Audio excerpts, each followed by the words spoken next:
घाम लगाता मुंह बन कल माछी हो जाए मारता। हाँ घाम लगाता हमरो लगाता का करी। और आज तसियाओं के पावन धरती पे अगर हम आइल बनी तो सबसे सर्वप्रथम हाथ हमारा अंकेश भैया का अंकेश एंटरटेनमेंट जिक्र सौजन्य से हम इतना दूर के रास्ता 500 किलोमीटर होगा कम से कम और वो लोग के प्यार और वो लोग के आशीर्वाद खातिर इतना दूर से चल के आइल बनी। और सबसे पहले हम धन्यवाद दे और वो लोग के कि कम से कम इतना धूप में वो लोग बानी खड़ा बानी देखो तनी अगर जगह मिले तो बैठ जाए तो और अच्छा लगे। सगरी फीलिंग बाकी है बाबा आई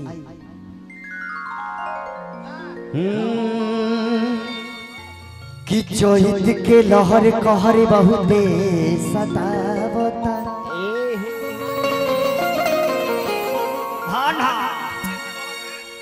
कि चोहित के लहर कहर बहुते सतावता आ चढ़ली जवनिया में अगिया लगावता।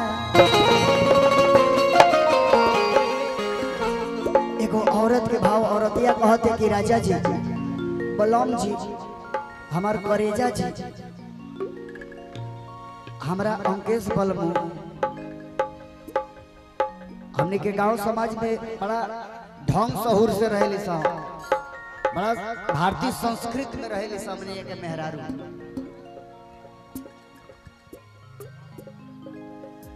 निक लगता नहीं। हाँ तनी करिया चेहरा पियर हो गया लगना चाहिए कि चोहित के लहरी कहरी बहुते सतावता कि चोहित के लहरी कहरी बहुते सतावता आ चढ़ली जवनिया में अगिया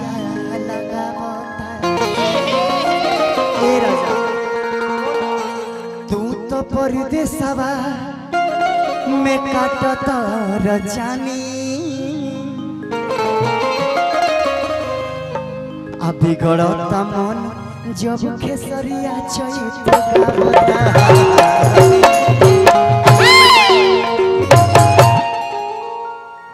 औरत कहती है कि राजा जी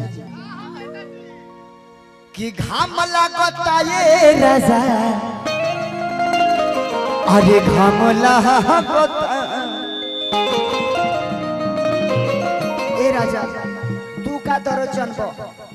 हमारा तो लगा था कि कोनो बंगलिनिया आ गइल बिया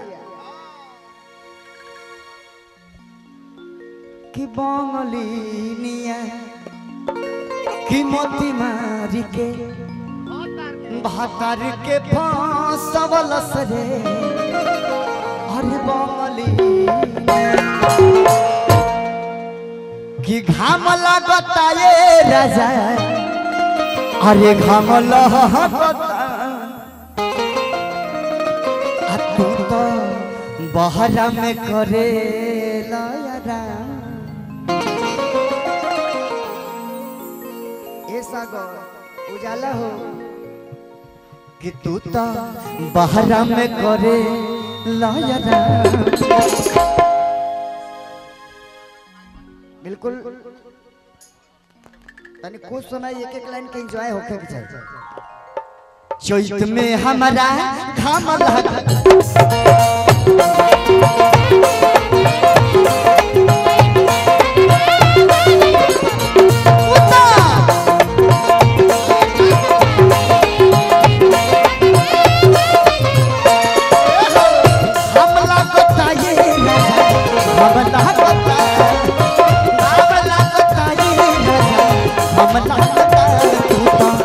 बहरा में करे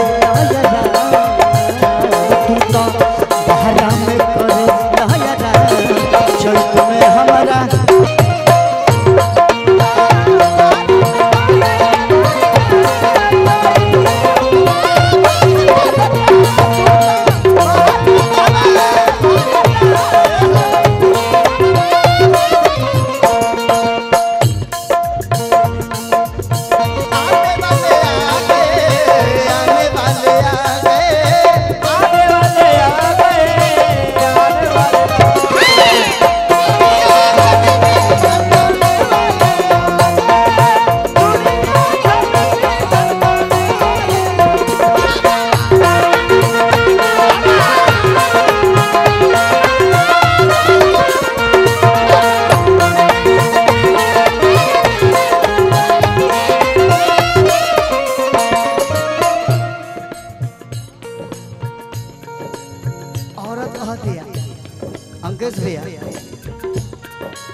तलो धिया नाम करता ड्यूटी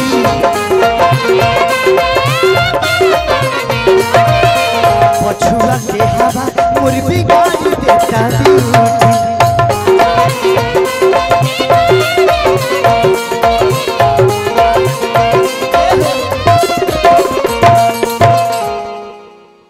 तू तलो धिया नाम करता ड्यूटी पछुआ के हवा मोर बिगाड़ देता ड्यूटी हमला कताने कसैया हमला कताने कसैया हमला कता गर्मी सहत नइखे नरम नरम चा ओ गर्मी सहत नइखे नरम नरम चा चैत में हमारा हमला कता तू तो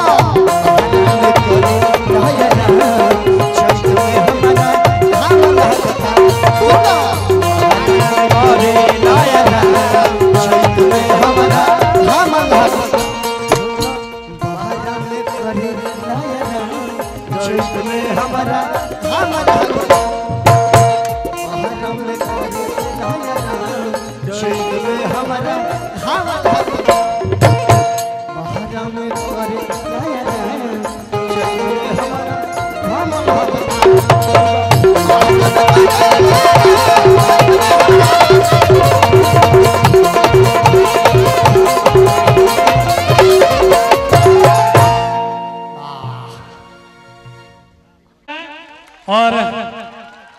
भाई जोरदार ताली बजे, जोरदार ताली हो जाए।